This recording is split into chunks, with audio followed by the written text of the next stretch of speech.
हमारे साथ हैं हवा महल विधायक बाबा बाल मुकुंदाचार्य, जो कि लगातार कार्रवाई पे कार्रवाई करते नजर आ रहे हैं। सर, ऐसा ही कुछ मामला भी ई रिक्शा को लेकर आपने आवाज़ उठाई है, क्या कुछ मामला है?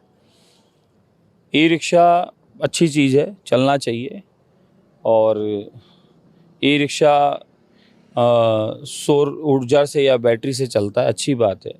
पेट्रोल डीजल यानी पर्यावरण का भी ध्यान है। अब ई रिक्शा 50,000 एक जगह नहीं चलना चाहिए। हमारा जयपुर शहर ऐतिहासिक नगरी, इस जयपुर शहर की विरासत को देखने पूरी दुनिया आती है। आज शहर की स्थिति ये बना दी थी पिछली गवर्नमेंट के 5 साल में, कांग्रेस का शासन था जिसको हम लोग कुशासन के नाम से जानते हैं। और उनका ऐसा जंगल राज था कि 50,000 ई रिक्शा शहर के बीच में फंसे पड़े थे और जाम से बुरा हाल था। और जाम होने की वजह से शहर में पर्यटन ख़त्म हो गया, व्यापार ख़त्म हो गया, माताएं बहनें सुरक्षित नहीं।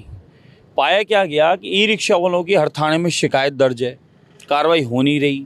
शिकायत क्या है? ई रिक्शा चलाने वाला नाबालिग है, ई रिक्शा चलाने वाला बालिग भी है, बुजुर्ग भी है, तो वो नशा करके चला रहा है। ई रिक्शा चलाने वाले की जांच नहीं होती, मेडिकल की जांच नहीं होती, उनका कागज़ लाइसेंस नहीं होता, और ई रिक्शा के कोई कागज़ नियम कायदे है ही नहीं। जाओ और ई रिक्शा उठा लाओ। फिर ई रिक्शा कोई आदमी के पास 100 है, कोई के पास 200 है, कोई के पास में 50 है। ये ई रिक्शा एक साथ कोई ठेकेदार खरीदता है और प्रतिदिन दिहाड़ी किराए के हिसाब से ई रिक्शा चलाने के लिए दे देता है। ई रिक्शा चलाने वाले राजस्थान के हैं, भारत के हैं या बांग्लादेश के हैं, ये भी जांच करना चाहिए। हमने अगर बात उठाई है तो उसके पीछे कारण है।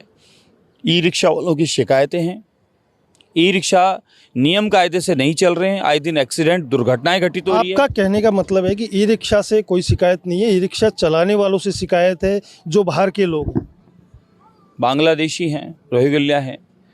हम कह रहे हैं ई रिक्शा चलना चाहिए, अच्छी बात है, लेकिन जितनी आवश्यकता है तो उतना चले। पूरे शहर में ई रिक्शों की साइडें बांट दी जावे। साइडें बांटने से ई रिक्शा एक जगह ज़्यादा नहीं चलेंगे तो जाम नहीं होगा, टूरिस्ट भी, पर्यटन भी खूब बढ़ेगा, व्यापार भी बढ़ेगा, माताएं बहनें सुरक्षित रहेगी, कागज़ों की जांच हो जाएगी, लाइसेंस बन जाएगा। तो ई रिक्शा नियम अनुरूप चले, हम ये चाहते हैं। इसलिए ई रिक्शा के विरोध में हम नहीं हैं, हम तो ई रिक्शा चले, अच्छी बात है, लेकिन ई रिक्शा नियम कायदे से चले, कागज़ बने, लाइसेंस बने, ये हम चाहते हैं। लोकसभा रिक्शाओं की जांच हुई, कागज़ पूछे तो अचानक ई रिक्शा गायब हो गए। क्या हुआ ये? आप सही हैं, चलाने वाले सही हैं, तो फिर भय की क्या बात है? तो हम तो ये चाह रहे हैं किराएदार वेरिफिकेशन भी होना चाहिए पूरे शहर का, और गाड़ी घोड़ा चलाने वालों की जांच होनी चाहिए। इसलिए कि ये शिकायतें आ रही थी कि सामान चोरी हो गया, सामान लेके भाग गया, अभद्र व्यवहार किया, माता बहन को धक्का दिया, ये रोज़ आ रही थी ऐसी। एक पत्रकार बहन ने हमें तो बताया कि साहब कोई 2-5 रुपए की बात चल रही थी, खुले कितने में धक्का दे दिया उसने मुझे। तो ये इस प्रकार की हरकतें बर्दाश्त नहीं होगी साहब, नियम कायदे से। लगातार भाजपा धरातल पर काम कर रही है, लोकसभा चुनाव नज़दीक है, कैसे देखते हैं? फिर से मोदी सरकार 400 पार, जो लक्ष्य है वो पूरा होगा, ऐतिहासिक जीत होगी। और जिस प्रकार से पिछले 2014 से आदरणीय प्रधान सेवक मोदी जी का जो कार्यशैली है, विकास चल रहा है, पूरे देश में नहीं अपितु पूरी दुनिया में भारत का धर्म ध्वजा और तिरंगा फहर रहा है। तो उसको देखते हुए 36 कौम का विश्वास जीतकर आदरणीय प्रधानमंत्री नरेंद्र मोदी जी फिर से प्रधान सेवक के रूप में सेवा संभालेंगे। पूरी तैयारी है, लोगों में बहुत उत्साह है, उमंग है।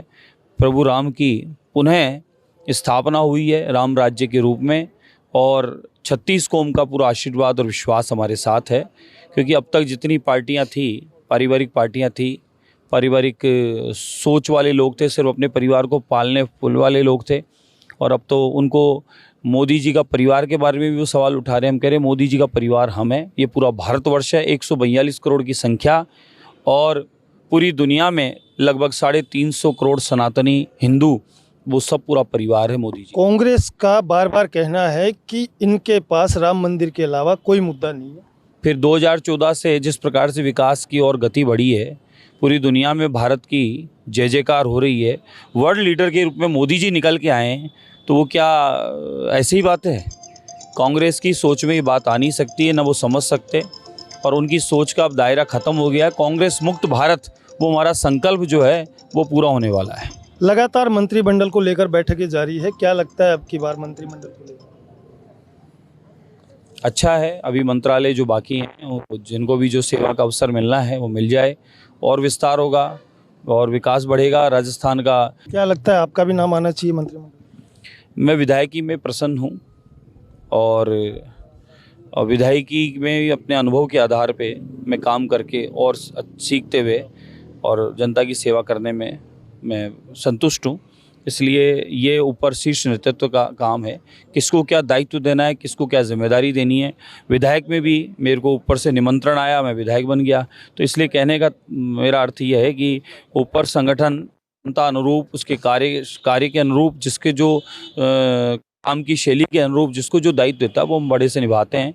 हम अगर कार्यकर्ता हैं तो भी प्रसन्न हैं, विधायक हैं तो प्रसन्न हैं और कुछ सेवा का काम और मिलता है तो भी प्रसन्न है। यानी हमें उद्देश्य, ये भारतीय जनता पार्टी का उद्देश्य क्या है, जनता के बीच रहना, जनता की सेवा करना। और पार्टियों का उद्देश्य है पद प्रतिष्ठा, और हमारा उद्देश्य एक ही रहता है की सेवा और मातृभूमि में रहने वाले वसुधैव कुटुंब जो हमारा परिवार है उसकी सेवा, ये हमारा पहला संकल्प। ये थे हमारे साथ बाल मुकुंदाचार्य जो कि हवा महल विधानसभा क्षेत्र के विधायक हैं, जो लगातार ई रिक्शा को लेकर कार्रवाई करते नजर आ रहे हैं। इनका कहना है कि जो बांग्लादेशी हैं, रोहिंग्या हैं, उन जैसे लोगों को यहाँ से भगाया जाए, क्योंकि उनके पास ना तो आधार कार्ड है, ना उनके पास कोई लाइसेंस है और ना ही ई रिक्शा के लाइसेंस होते हैं। इस चीज़ को लेकर जो चार दीवारी के अंदर भीड़ हुई है ई रिक्शा को लेकर, वो कई बार इनकी कई गलतियाँ सामने आई। इसी को लेकर बाबा बाल मुकुंदाचार्य ने आवाज़ उठाई। लगातार देखते रहे महानगर टाइम्स, सुभाष बैरवा के साथ, जयपुर।